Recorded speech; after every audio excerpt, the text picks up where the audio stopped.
Presidency, Obasanjo, Babaginda, Abdusalam, working for Peter Obi Sowore.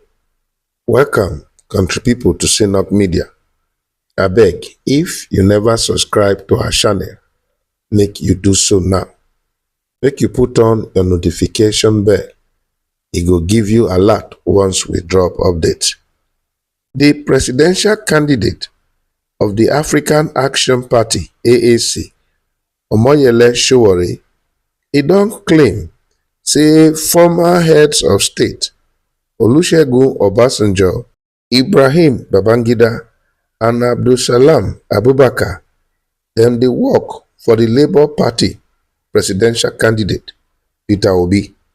Sowore, who claim say the former Nigerian leaders dey all work for the presidential ambition of the former Anambra State governor, e con tell Nigerians make dem no vote for Obi because criminals dey back Obi. Dis Sowore talk so, e don stir comments from the social media. Some people dey tell am say make e stop to dey deceive himself with all his planned talk against bad governance. Dem say na hypocrite, say e no go fit organize any protest for Nigeria because e don lose im value. Others dey say everyone Obi dis, Obi dat. E say make una rest, make una leave Obi and use una energy on something else. Some others dey say allow us vote for am. E say we don tire of dis government.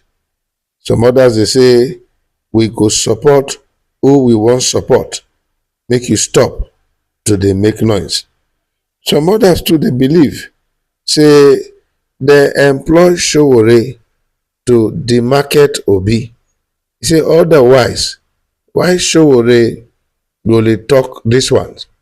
And if these people wey Sowore mention their names, they want make Obi be president, na because of the value wey dem believe say Obi go bring into governance for Nigeria.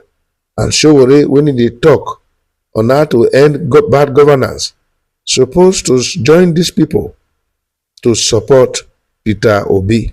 Rather, e don dey come dey use im own strategy to demarket Obi, say e no go work.